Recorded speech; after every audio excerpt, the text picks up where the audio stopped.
Hi, everyone. Sorry for the tech troubles. Uh, just wanted to thank everyone for joining here today. Good evening. I'm Congresswoman Grace Meng, proud to represent the 6th District, parts of West, Central, and Northeast Queens. Thank you so much for everyone taking time to join us for this important virtual conversation and update, and as always, for the privilege of representing our district in Washington, D.C. I'm proud to continue to work to be your voice in our nation's capital. As you probably know, the federal government entered a shutdown effective 12:01 a.m. on Wednesday, October 1st, due to a lapse in federal funding. It has now been shut down for 28 days, one of the longest shutdowns in our nation's history. I was on Capitol Hill the week of September 29th with my House Democratic colleagues, ready to pass a bill that saves healthcare and funds our government. Unfortunately, our colleagues in the Republican majority were not there to work with us. We have returned to Washington, D.C. several times, ready to work with them to end this shutdown and prevent your healthcare costs from skyrocketing. But unfortunately, they have not been there, and they have not been willing to do the same. Let me be clear. I know that we all want this shutdown to end. The Republicans control the House, the Senate, and the White House, and we really need them to come back to the table in order to make that happen. I will keep returning to Washington, D.C., and stand ready to work with our Republican leadership, Speaker Mike Johnson, to pass a bill that won't hurt my constituents. I cannot vote for a bill that will make life harder for families like yours. I know that many of my constituents listening in tonight are concerned about what this shutdown means for our community, our federal workers, and this ongoing fight to save healthcare.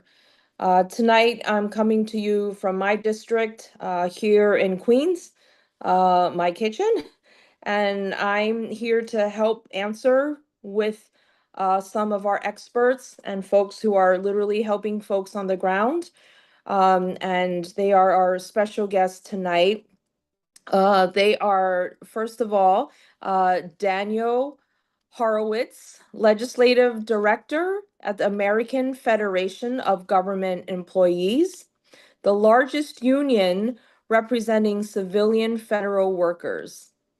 Helen Arteaga, CEO of Elmhurst Hospital here in Queens, and Veronica Smith, Senior Director of Health Policy and Government Affairs at Public Health Solutions.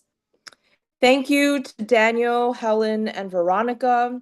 If you have not already yet submitted a question with your RSVP, we've gotten a ton of questions already, and we're going through them as we speak. We're going to consolidate some of them because there are a lot of similar or identical questions. Feel free to use the chat box on your screen. We will get to as many as we can this evening. If we don't get to your question, we will still find ways to get those answers out to our districts. Many of you have heard the words Affordable Care Act or ACA tax credits and health insurance premiums in the news recently.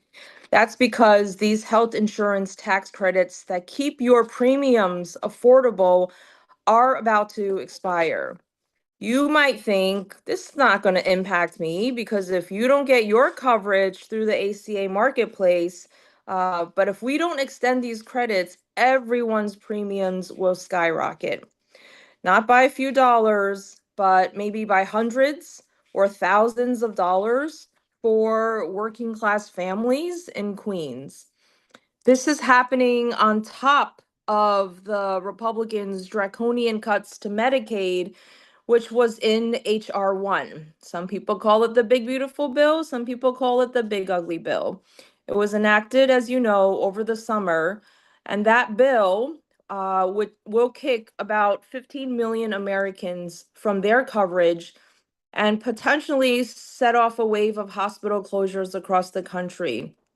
I've talked to some of our hospitals and visited some of them throughout Queens, and I've been talking to folks in the district, and I've heard firsthand just how deeply this healthcare crisis will impact our borough. I want to assure you that I'm fighting to extend these tax credits, reverse these cuts, and fund the government. As this government shutdown persists, many folks here in Queens are really concerned about how it will impact them and programs they rely on, like SNAP and WIC. Military families and federal workers are wondering when they'll receive their next paycheck. Let me be clear, your paychecks and the benefits hungry families rely on should not be used as pawns in political games. I'm supporting every measure possible to make sure that no one has to go without pay and that no families in Queens and across our country is forced to go hungry. And to our federal workers listening in tonight, I want to make sure to thank you for your commitment and dedication to serving our country, especially our TSA agents, air traffic controllers who are continuing to work without pay. You are the backbone of our nation, and I will continue to stand with you, even if the administration continues to attack the essential work that you have dedicated your lives to. First, I want to introduce our speakers to say a few words. I'm so honored to introduce Daniel Horowitz from AFGE. Well, thank you, Congressman, and uh, nice to be here again in one of your great public meetings. These are exceptionally trying times for federal workers. I'm from AFG, American Federation of Government Employees. We're the largest federal employee union. We represent about 800,000 federal and District of Columbia workers. So this shutdown that we're now living through is different and worse than a lot of previous shutdowns. As the Congresswoman said, it's gone on for 28 days. I think the second longest now on record. It also is a complete shutdown. Congress, unfortunately, has not passed any of the 12 appropriation bills needed to keep the government running. So every corner of the government is affected by this shutdown. In a difference from prior shutdowns, most federal employees are required to work. The Trump administration has taken some different legal interpretations than other administrations, but most are not being paid. So these vital occupations that we all depend on for our very lives, transportation safety officers, people who inspect our food and meat and poultry for safety, Social Security workers, these folks are all working away and they are not being paid. And many of you have probably seen the images of federal employees who are working and are in food lines. They simply cannot afford to eat. They cannot afford to put gasoline in their cars to get to work. They're experiencing many, many undeserved hardships. So uh, I certainly appreciate everything that Congressman Meng and her colleagues are doing to try to bring this to a rapid conclusion. But really, the shutdown needs to end right away. And I should say AFG as a labor union supports healthcare affordability. It's absolutely vital for everybody. And it's also important that federal workers do not get singled out in this conflict and made to continue working in this way. And federal workers provide so many benefits to the American people, including their health care, everything from Center for Medicare and Medicaid Services to the VA to the doctors and nurses who care for our active duty military. So it's vital that we get them back to work and back paid and focused on their responsibilities. So thanks, Congresswoman, and thanks for having me. Look forward to the discussion.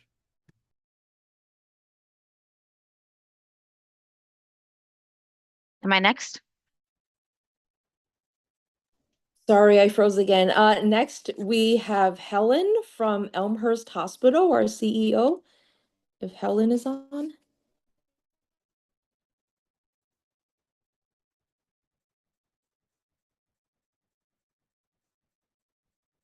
Or maybe Veronica, she may be having some tech issues. For Veronica, from Public Health Solutions, thank you so much for your work and for being here.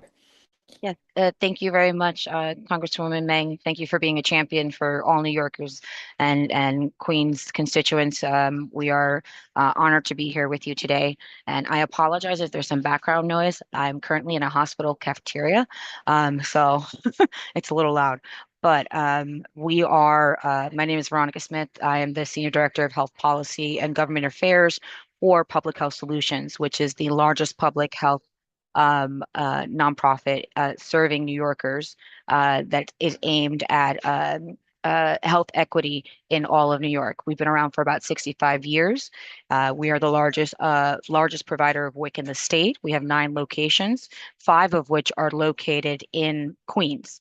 And then we also provide health insurance support and SNAP enrollment support, as well as a suite of services regarding maternal and child health. And today I'm lucky to be joined by my colleagues, Aylin and Jane. They work directly on the SNAP program and are available here to answer any questions you may have. Thank you so much, Veronica. I'm not sure if Helen is able to join yet, and if not, we will start with some of our questions until we can get Helen. And obviously, whenever Helen is able to join, we will have her sign on, have her chat. One of the questions that we have gotten, sorry, lots of chats here. From Nitsan, who asks, will furloughed government workers be paid for the time that they are furloughed? So furlough means that federal workers, millions of whom are currently furloughed or working without pay, including our own staff, because of the ongoing government shutdown and obviously creating very real financial stress for families. Federal law has traditionally guaranteed back pay for furloughed employees. Currently, the administration is trying to change that. They're trying to deny that right, which really puts our hardworking Americans in limbo, and I strongly oppose that. But I do want to turn it over to Daniel with AFGE. He may have some more details.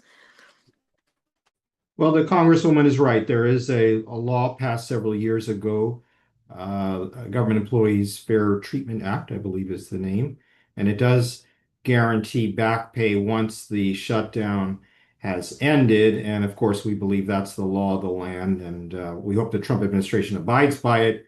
They have speculated that they might not be bound by it, but more recently they seem to have been saying that they will pay people. So that's certainly good news. The other thing I would add is that there are bills now working their way through the Senate that would go ahead because this shutdown is of such length and scope. There are bills working in the Senate that would pay federal employees while the government is shut down, whether they're furloughed or not. We support those bills. I know we'll hopefully be able to count on the Congresswoman's support as well once the House comes back from its extended time away and is voting on things. But that would be a good solution for the long term so that federal employees aren't the hostages when these situations do unfortunately arise. Absolutely. Another question. These are two similar questions, but about two different agencies. So I'm just going to combine them for time's sake. One is from Anne.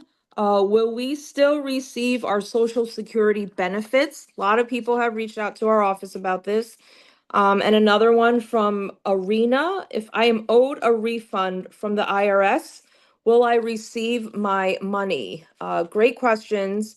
For the first part, for Anne's question, thankfully, Social Security benefits are still going out on time.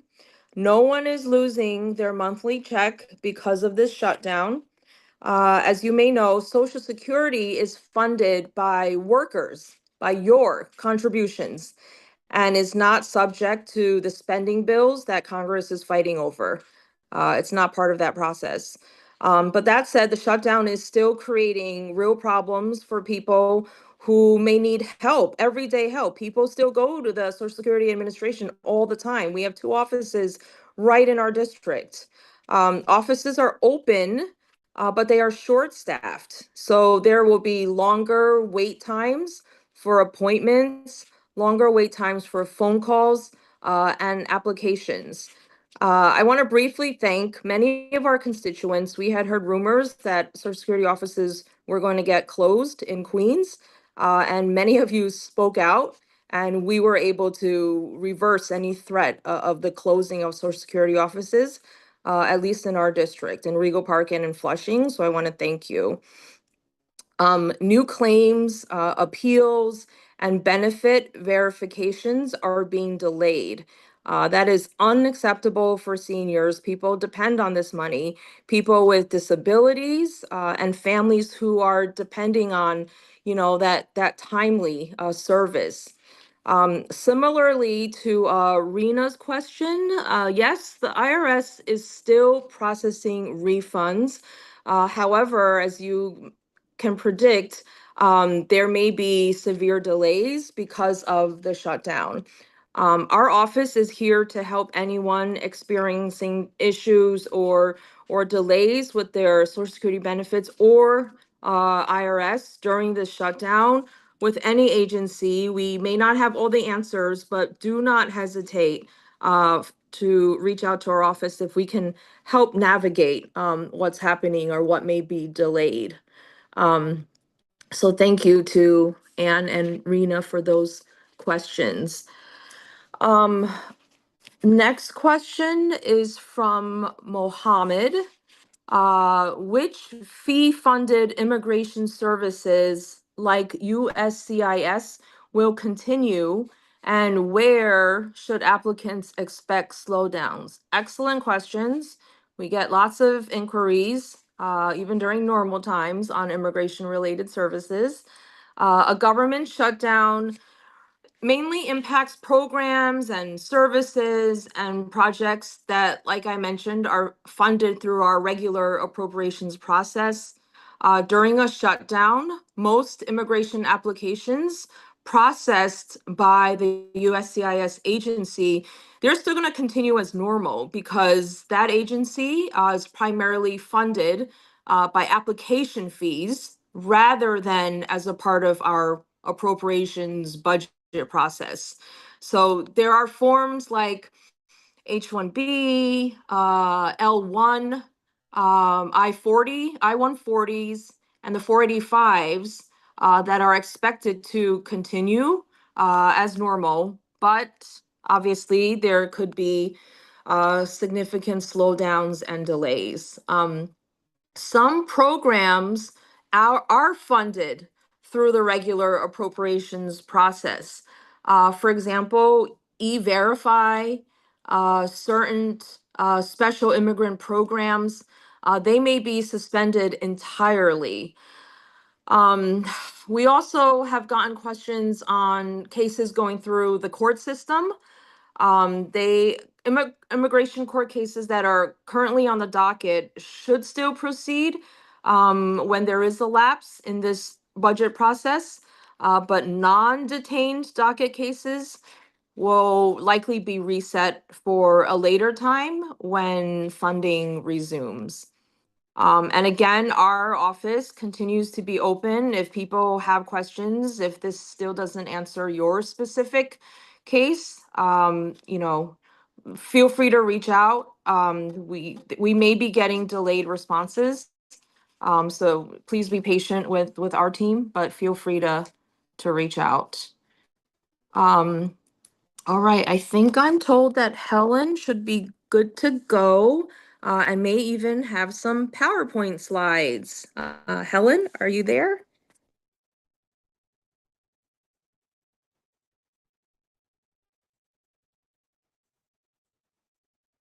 Hello, everyone. Helen is still having some difficulty. She did ask me to share her slides. I know she's listening. Okay, great. So if that's something that I can do, I can Yes, absolutely. share. Thank Just you. bear with me a second.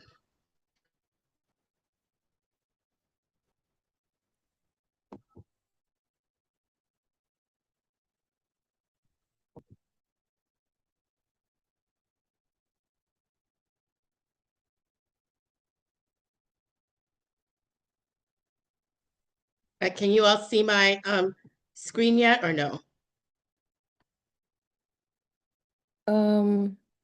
I don't see it.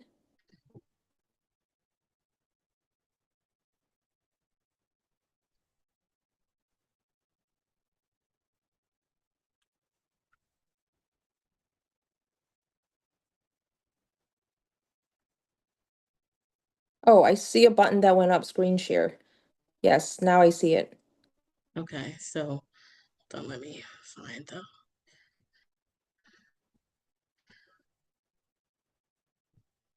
Right, can you all see that?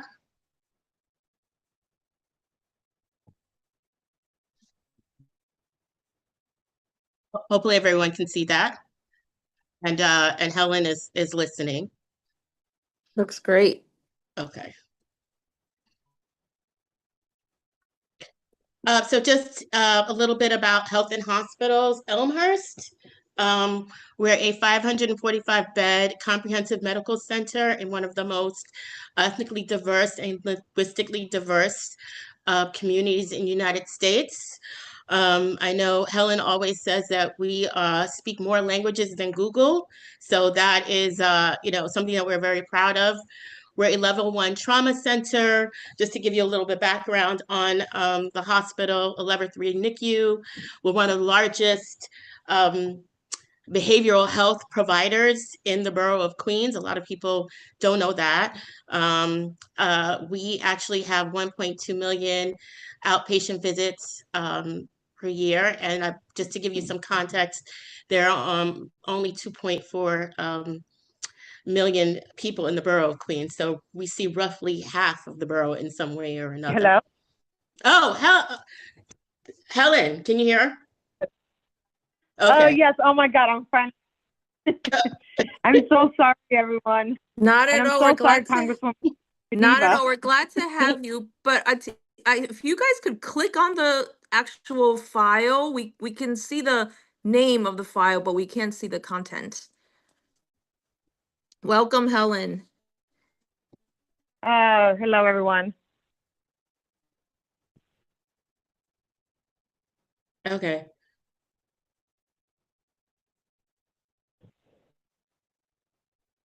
If you could Here, try what slide are you on? clicking the file, or we can just go ahead.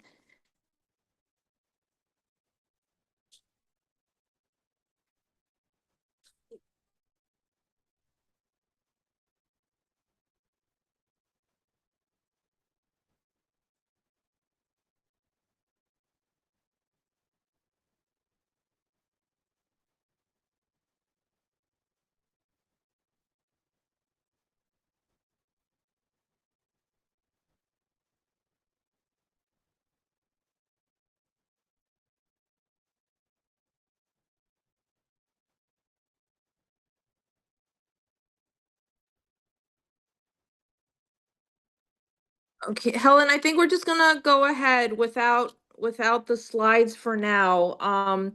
But I did want to, while you're on, try to ask you a question that we just got about Medicaid. From Michael. Michael's asking, when will the Medicaid cuts come into effect. The Medicaid cuts that were implemented in the recent law, the big ugly bill, the big beautiful bill, HR1, will kick 15 million Americans from their coverage and set off potentially hospital closures or community center closures across the country. I don't know exactly what month or date, but it's going to be set for 2026. I don't know if Helen is able to join and has any details. She is the CEO of Elmhurst's New York City Health and Hospitals. If she's able to chime in. Yes, so Congresswoman, so one of the major things that, this weird bill, I don't even want to call it beautiful anymore, is that the way it's designed, it is designed to do the cuts in small pieces, so that way you don't feel the full burden of it, of one shot. It was, I have to give it to their policymakers. They did it in such a way that you're not going to see the effect of the change in your insurance taxes extremely right away. One of the things that I need to make sure that if you can tell anyone after this talk today is to please make sure you open your mail. One of the biggest changes that starts right now in December is the notification of making sure that you recertify for your insurance. So one of the major changes that is happening with this bill is that you won't get the first cut in this first quarter of 26, but what will change is how you are able to apply. So if you apply and you get recertified once a year, now you have to get recertified every 6 months. Those 6 months begin December. So whoever is due will get something in the mail to make sure they recertify. And once you recertify, you have to redo it every 6 months or else you'll be out of applying. That is the first step of the cuts. Then the second step of the cuts is with those who are eligible for Medicaid. Individuals with DACA will no longer be able to get this type of insurance. If you make a certain income, what we call the individuals that fell into the gap of the Affordable Care Act, they won't be able to get what we call the essential plan, and that's going to reduce the biggest revenue from hospitals and community health centers, because these are interviews that don't fall between, they're not poor enough to be on Medicaid, but they're also not, don't have a sufficient income to be on the Affordable Care Act. So they're like in the middle of those two plans. And that's where the biggest costs are going to be for us here in New York. The New York Essential Plan is about $7.5 billion with a B federal funding that helps the state cover all those individuals that are in the middle. And for us here in the state and New York City, it's about 400,000 uninsured. Then the third part of this bill and how it affects Medicaid, it'll be $863 billion, not in all one shot, but it's going to take over in 10 years. But even if you divide $863 billion divided into 10 years, that's $86 billion every year. So that's where the cuts are going to really come in. And what's happening is now that hospitals like mine or federally qualified health centers that depend on Medicaid, right? All of a sudden, if they were receiving, let's say, to do the math very easy, what's $10 for every Medicaid patient they had enrolled in their system, they're not getting those $10 anymore. They're getting $4. But the cost to provide health care is still $10. So you see where the disparities start to begin. And then, and if that wasn't enough, the fourth phase of this bill and how it affects its additional funding cuts to special programs like family planning, things that we do with Pride. All those individuals, all these special grants will also disappear with the bill. And that at the end will cost about 34,000 hospital jobs that will be threatened. And about just in hospitals like mine, which are safety nets, that means 7% of reduction in our employment that we won't be able to hire, and also in cuts that we're going to have to do to figure out. Overall, New York State, overall, in the first year of this bill, we're going to lose about $13.5 billion in the first year this happens to us. So this is something that we really have to think about it. So phase one of this bill starting December, everyone, please open your mail. because we have to figure out when is your cycle to get recertified. And remember, now moving forward in calendar year 26, everyone will have to recertify every 6 months. And you will also have to figure out if you fall into the work requirement as well. So I know that was a very long answer. And in my PowerPoint, I do have 2 slides that talk about that. Maybe Congresswoman, I can send it to your team and you can send it out to people. It's slide number 6 and 7. Sure. We do see the slides now. If they're relevant to. So it would be slide 6 and 7. And if you look at my slide number 7, it's a timeline of how each of the bills slowly starts affecting everyone. So you can see the dates. So if there's any slide that you have to remember, it's slide number 7. Great. Yep, we see it. Thank you so much. So similarly, we have a bunch please, of. number one thing, open your mail starting December. Yeah, thank you. Similarly, we have a bunch of questions coming in about how the shutdown could affect Medicare benefits, and I'll respond a little bit, and Helen and whoever can chime in. Medicare benefits also will continue during a shutdown. Seniors will still be able to visit their doctors, fill their prescriptions, and access hospital care. It is funded through a bucket called mandatory spending. So again, it doesn't depend on this annual budget or appropriations process that we've been talking about and that shuts down during these negotiations. Still, a prolonged shutdown obviously can still create problems for people. Customer service at Social Security Administration, at that agency, for example, as we talked about, Medicare call centers. This all depends on staffing, right? It could slow down. New claims or appeals could face delays also because a lot of the support staff who are at the agencies or the call centers may be furloughed. The bottom line is, look, seniors paid into these benefits. This is their money. They paid into them their entire lives, and they shouldn't worry that politics puts them at risk. I don't know if Helen or Daniel, if you guys want to add anything. On the hospital side, it really does affect us because similar to what you were saying, we'll still continue to provide the care. Is how we get paid will probably be delayed, right? Because we're still coding, dropping a bill, what we call putting in a claim for the service, for the care that we provided you, but there's no one to work the bill, right? There's no one during the shutdown. So many individuals are furloughed. There's no one there to process the bill, basically. And if there is someone there to process the bill, there's no one to send us the check to process, for payment. So what that happens is you got to think about it, like perfect example, the individuals that are furloughed, right? They're not getting a payment. They're not getting their paycheck. So how are they going to pay their rent, the electricity, for food? The same thing happens to our hospital as well. How are we going to make payroll? How are we going to make sure we have enough resources for everyone that we need through our hospital? So that's where we start getting concerned, and we need to make sure that everything that we have in the hospital will be enough to make sure we service the whole community. Thank you so much. And again, if you have questions about your case, for those many people who are writing in about Medicare, as always, feel free to contact our office.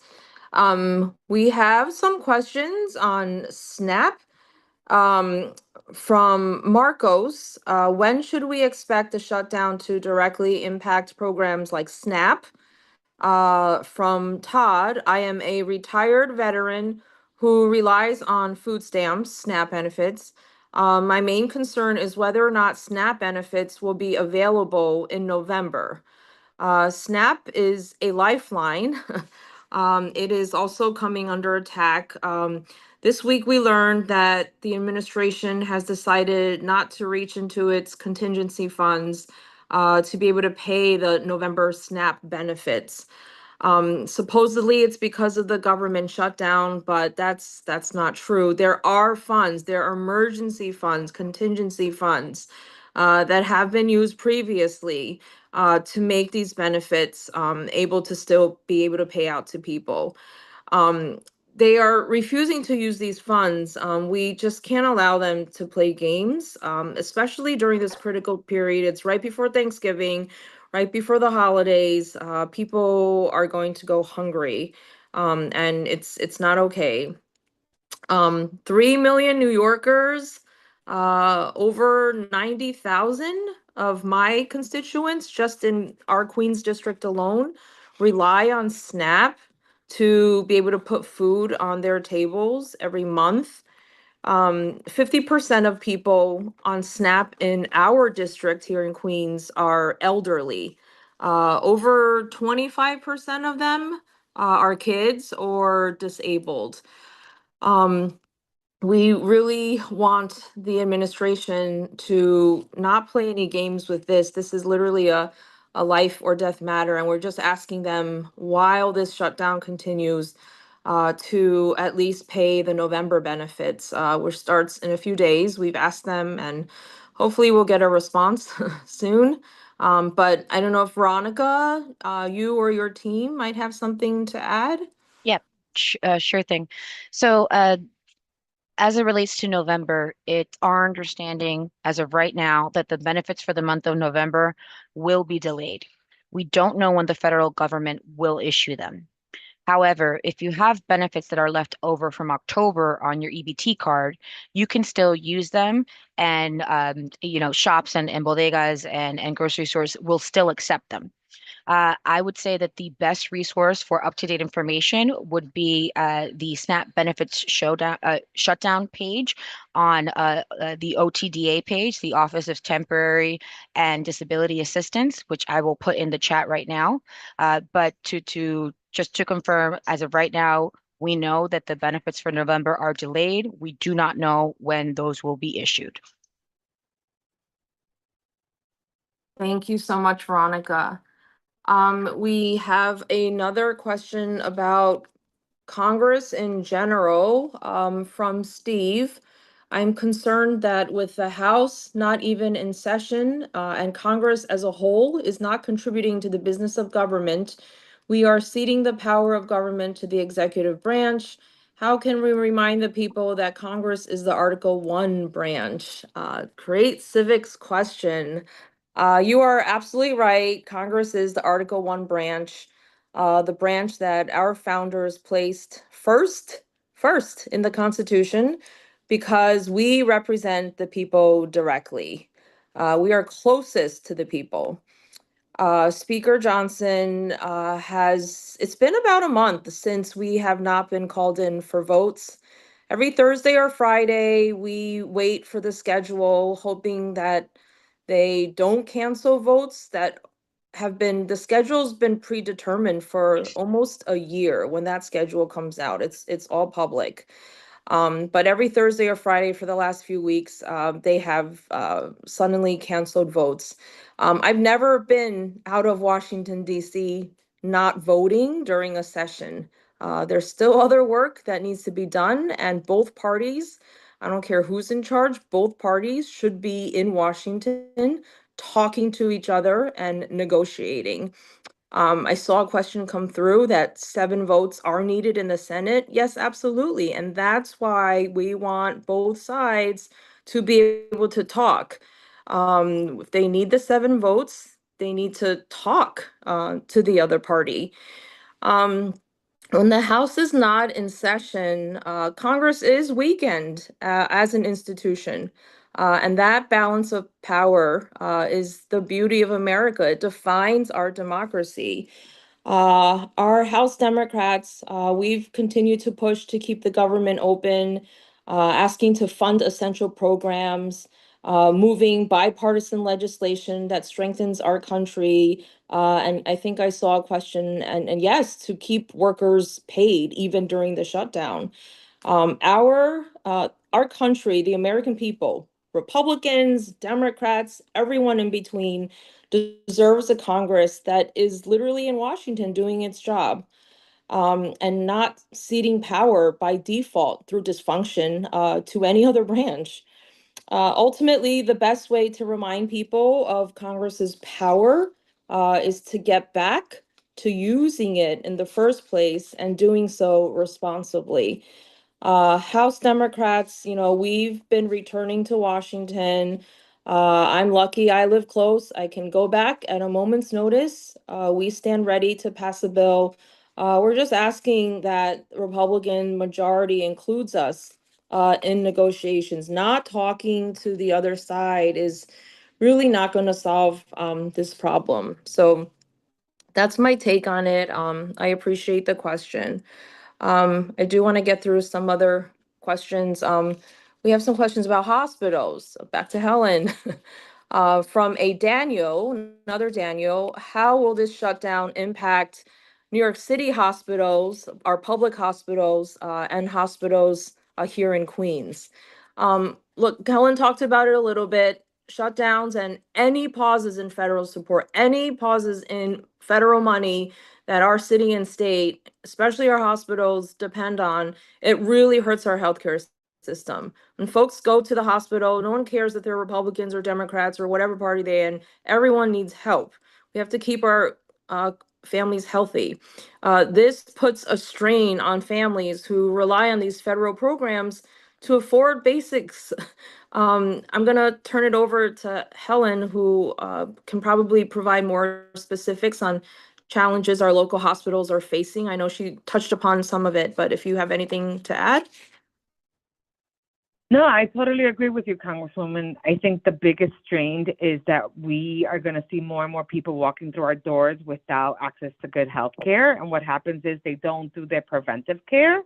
So if you have a chronic disease, you're not getting your every 3 month checkup, you're not getting your blood work done, you're not getting your medication.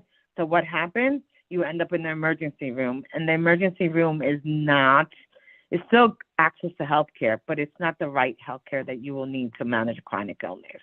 It just makes our community sicker and the demand bigger. We're still here to serve. Our doors will never close, but I think it's super important to understand that this is just going to create a bigger demand to have just sicker patients in our community because they don't have access to preventive care. Great, thank you. We have some other questions about. Congresswoman, may I chime in just for 1 Oh, second yes, regarding absolutely, SNAP? Veronica. I'm sorry. There was additional information that I would be remiss if I didn't share. For folks that are concerned about SNAP, again, like we said, the benefits from November are delayed. However, if you need to apply for SNAP or recertify or report a change, you should absolutely still do it so that you can receive those benefits when the shutdown ends. And then if you are in need of assistance, we would recommend that you please reach out to us at Public Health Solutions, to our whole UNYC Social Care Network. It is a Medicaid program that is meant to screen over 2.3 million members in Manhattan, Brooklyn, and Queens. And for those that are eligible, they might be able to get support for Medicaid funded services such as food and nutrition, housing support, transportation assistance, but specifically for the food and nutrition piece, that would be medically tailored meals and a number of other services. So we are going to put the information in the chat. If you are a Medicaid member, please feel free to reach out to PHS, to our whole UNYC website, and we may be able to help. This is a program for folks that have Medicaid. Even if one family member has Medicaid, this will help the entire household. So we would just ask you to go to our page to learn more. So, and I'll put that in the chat. Thank you so much, Veronica. Next we have a question. Maybe Daniel can help us out. Helen, and a lot of people actually, I want to take a sec to thank so many of our constituents. And it doesn't matter what party they're in. Everyone has been reaching out, trying to see what they can do to support our federal workers. And I want to thank many of you. Last week, we partnered with City Harvest to host a food distribution for federal workers and contract workers who may be impacted by the shutdown. And I know firsthand you could help by donating to your local food pantry. We may be able to provide ideas if you want to do that, or if you don't know where to call or where to go. But Daniel, if you could weigh in on that one too. Sure. Well, we're very grateful for it. We'd be grateful to reopen the government, of course, but if you have information on that, please send it directly to me. I'll try to put my email in the chat. We'll get it out to our locals in district, and anyone who can avail themselves of that, we'll try to connect them with those who are making the offers. Yeah, we're happy to help connect as well if folks have questions. I have another question from a Cheryl. How will this bill or cuts affect anyone on Medicare? Or okay, if you are, we kind of answered some of those. If you are disabled, will this HR1 bill or how does the shutdown affect you? Daniel, do you want to weigh in on that one? I'm sorry, Congresswoman, could you repeat the question again about HR1? Basically how HR1 or the shutdown affects folks on Medicare, Medicaid, or those that are disabled. Yeah, so as the Congresswoman was saying, a lot of those are what are called entitlements. They're funded through ongoing spending that's not affected by this shutdown. But what's so important to remember is that the people administering those programs, be they Social Security for disability assistance, Medicare, Medicaid, they aren't being paid for the most part. So it's a very, very unstable situation. And as this drags on, we had our first full missed paycheck, and there will be more. And so they're not going to be able to afford to get to work. They're not going to be able to afford their childcare or whatever they may need. And inevitably, even though the money for the benefit is there, the services are going to be degrading very, very rapidly over time if we can't get people back on the payroll. Appreciate that. And I want to give a little snapshot of our district, just so folks know. About 2 in 5 out of our constituents are enrolled in Medicaid.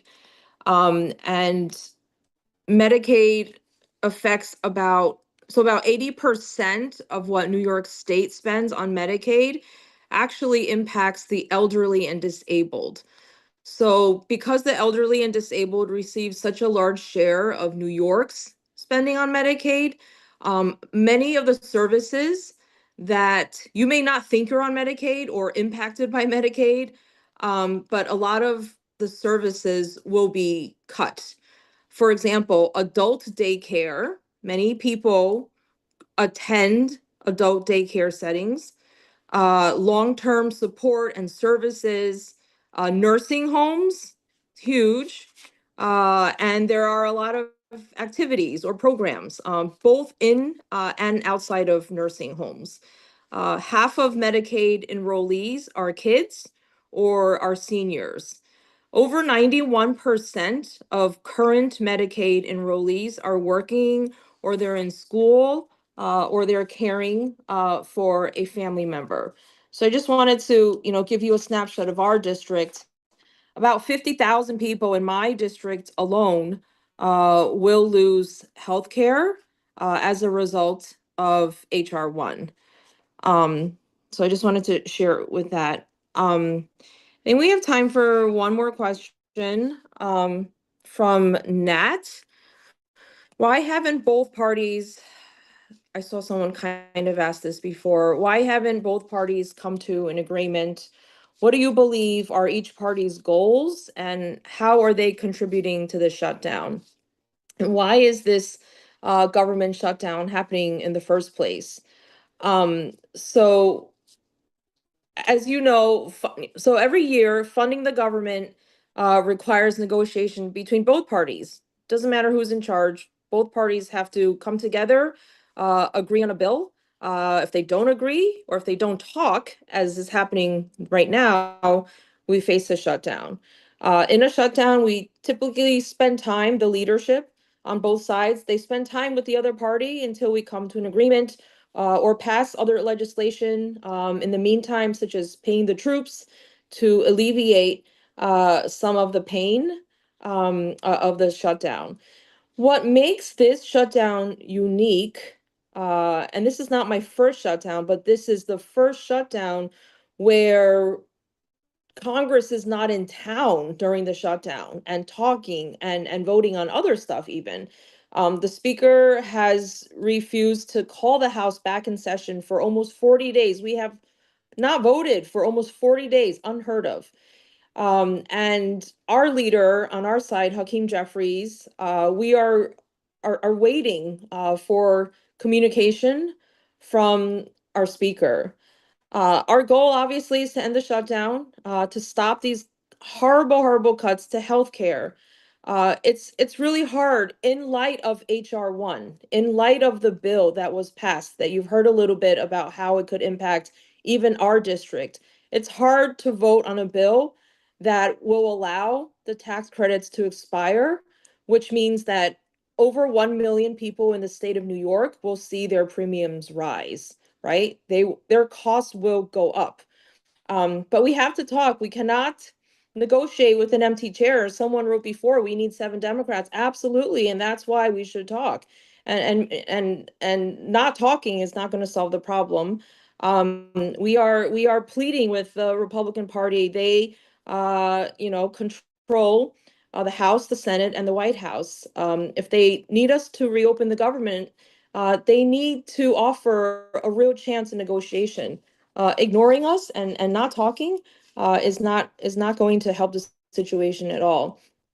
I think Veronica wanted to chime in on, sorry, back to a previous question on where people can drop off food to food banks to help support the furloughed government workers in Queens and New York. I'm sorry, was that question for me?